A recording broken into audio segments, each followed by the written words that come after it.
নমস্কার, Amrita's easy art and craft form চ্যানেলে আপনাদের সবাইকে স্বাগত। এই যে সেলাইয়ের ক্লথটা দেখতে পাচ্ছেন, সেটা আমার মায়ের করা, আর আমি এই সেলাইটা করে আপনাদেরকে দেখাচ্ছি।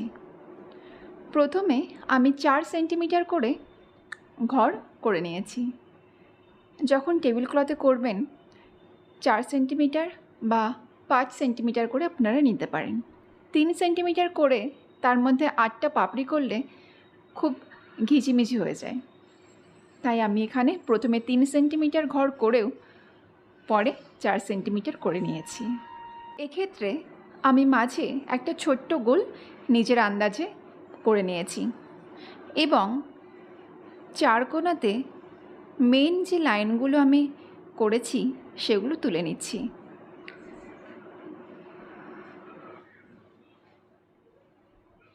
এই সেলাইয়ের ক্ষেত্রে আপনাকে এক একটা পাপড়ির জন্য 3টে করে এরকম লাইন করে নিতে হবে।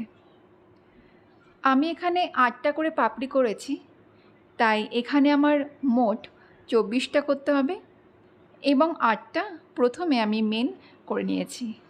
মাঝ বরাবর নিজের আন্দাজে আমি এখানে করে নিয়েছি। আপনারা স্কেল দিয়ে আগে মার্ক করে নিতে পারেন। এই যে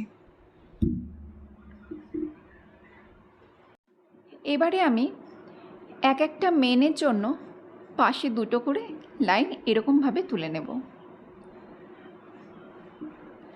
আমার সেলাই ভালো লাগলে আমার চ্যানেলটিকে সাবস্ক্রাইব করে পাশে থাকবেন।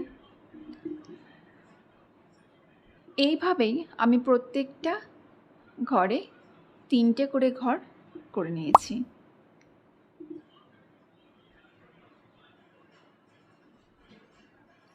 এই সেলাইটা কিন্তু খুব মজাদার একটা সেলাই, দেখতেও ভালো লাগে, করতেও। কিন্তু কেন জানি না এই সেলাইটা আমার একেবারে নিখুঁত কখনোই হয় না।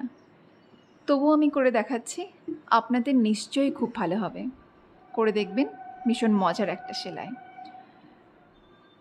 একটা সুতোর নিচ দিয়ে এবং আর একটা সুতোর উপর দিয়ে আবার পরের সুতো নিচ দিয়ে নিয়ে গিয়ে যখন শেষ হচ্ছে তখন সুতোটাকে আবার উপর দিয়ে নিয়ে আসছি। একটু ভালো করে দেখুন। আমরা অনেককে রোজ ওভেন স্টিচ করে থাকি। আমি আগে একটা ভিডিওতে রোজের স্টিচটা কেমনভাবে করতে হবে দেখিয়েছি। সেক্ষেত্রে একটা গোল করে নিয়ে 5টা বা 7টা লম্বালম্বি দাগ টেনে এবং সুতো দিয়ে ঘর তুলে নিয়ে একটা সুতোর উপর এবং একটা সুতোর নিচ এরকমভাবেই পরপর চলতে থাকবে। অনেকটা এরকমই, কিন্তু এক্ষেত্রে একটু আলাদা। এক্ষেত্রে যেহেতু 3টে আর লম্বালম্বিভাবেই আমি এটাকে নিয়ে যাচ্ছি, সেজন্য যখন সুতোর উপর দিয়ে যাবে তখন পরের সুতোর নিচ দিয়ে গিয়ে পরের সুতোতে আবার সূচটাকে লাইনের মধ্যে দিয়ে ঘুরিয়ে নিয়ে আসতে হবে। সেলাই এমনই একটা জিনিস, যতক্ষণ না হাতে অব্দে করা যায় ঠিক বোঝা যায় না, শুনে বা দেখে। হাতে নিলে একদমই সোজা মনে হবে। প্রথমটা তো আমি মাঝে ঘরটা ফাঁকা দিয়ে একটু ছোট্ট গোল করে নিয়ে চারিদিক দিয়ে করেছি, আর এটাকে আমি মিডিলে একটা পয়েন্ট হিসেবে ধরে সূচটাকে সেখানে গিঁথে আমি সব ঘরগুলো তুলব। আপনাদের যেরকম সুবিধা আপনারা সেরকম করতে পারেন।